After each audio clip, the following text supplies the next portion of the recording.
Today, we're going to be talking about how you can get started in the world of property investment. The UK buy-to-let sector is growing at an incredible rate. It's doubled since 2001 and it now makes up more than 5.4 million households. With generation rent on the rise and more people than ever choosing to rent indefinitely, is it time that you gave serious thought to investing in a property?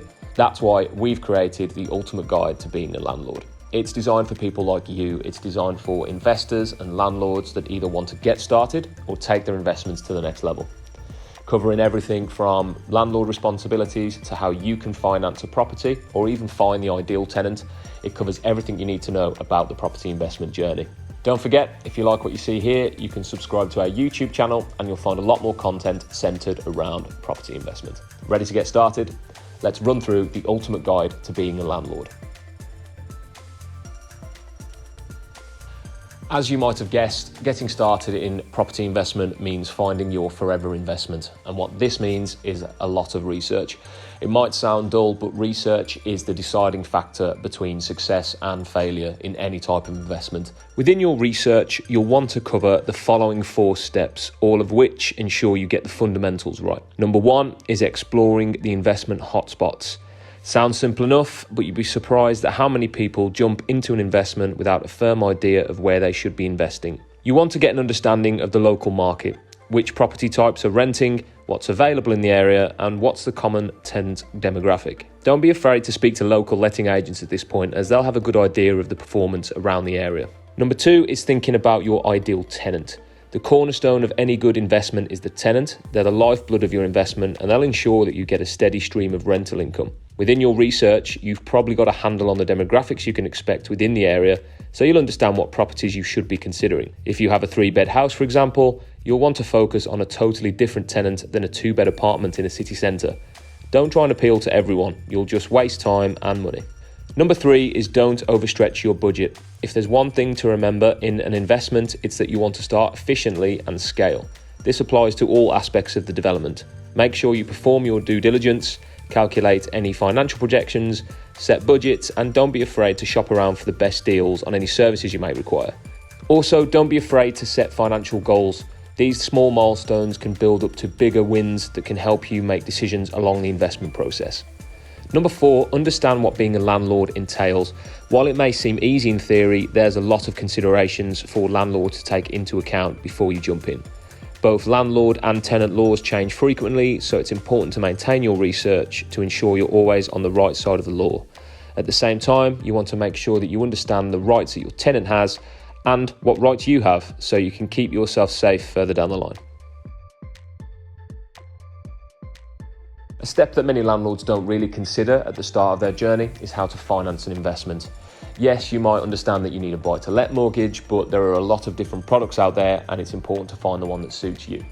The 3 most common finance methods include interest-only mortgages, repayment mortgages, and cash investments.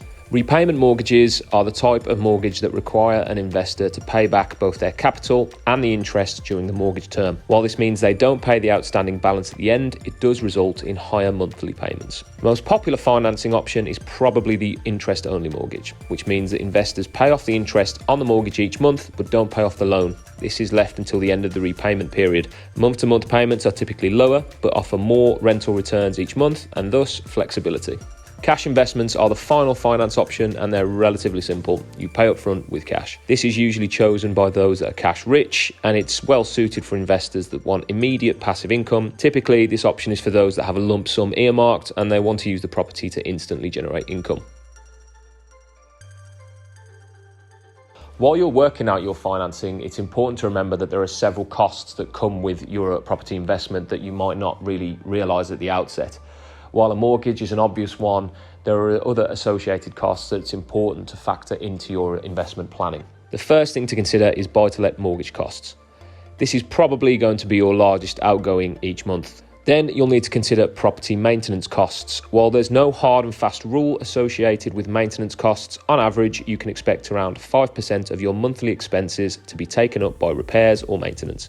Letting agent fees are another cost to consider. Depending on whether you opt to work alongside a letting agent, you can expect this to be between 10 and 20% of your monthly expenses based on how much assistance they're providing.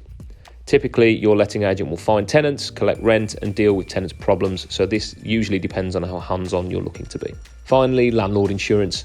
As you'd expect, it's an easy way to mitigate risk, and if you have a mortgage, your lender will usually expect you to take on landlord insurance. On average, you can expect this to make up around 3% of your monthly expenses.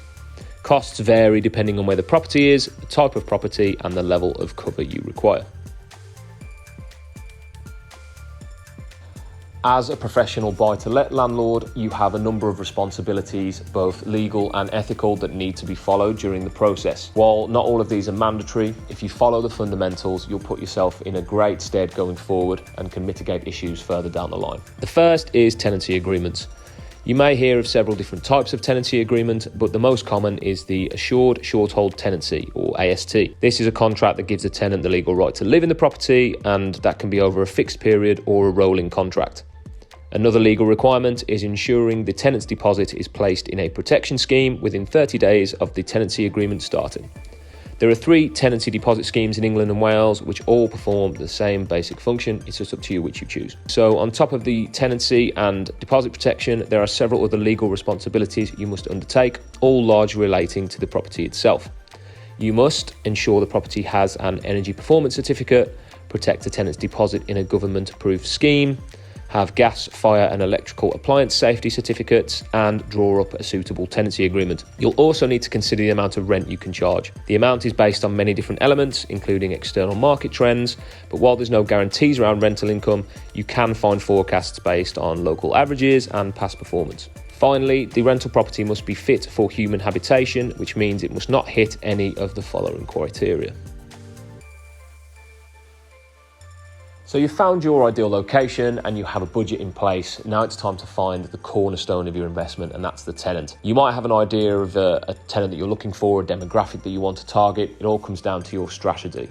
But really, there are some fundamentals to follow that ensure you find the perfect tenant. Here's some useful points to consider. A stable job is an excellent indicator of a tenant that will be able to pay the rent in full and on time. Most referencing agencies will require the tenant's yearly income to be 30 times the rent, but typically they prefer a tenant that can live comfortably rather than just covering the monthly rent payments. Right to rent is another simple enough check to perform. The landlord must ensure that the tenant can legally rent in the UK, and this is done by checking the relevant documents, which must be the originals and not copies. Background checks are another way to help you find a great tenant. While these are difficult to perform on your own, a letting agent can help you check the tenant's previous renting history. This could include checks on basic affordability, previous landlord references, land registry checks, or enhanced credits. This will give you a good idea of what to expect from the tenant going forward. Good communication can be a great way of finding the best tenant. From the very first meeting with your tenant, you'll get a feel for whether they're a good fit for you.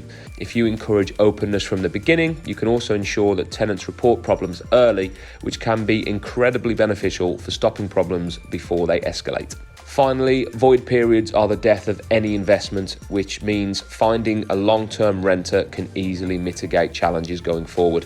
While there's nothing wrong with finding tenants looking for short-term tenancies, a 12-month contract is much more ideal, ensuring a steady stream of income while allowing you to build a rapport with the tenant. Thanks for watching, guys. That was the ultimate guide to being a landlord. As always, you can download a physical version of this to refer back to later, which will be in the link below. And if you're looking for more content around property investment, don't hesitate to subscribe to our YouTube channel.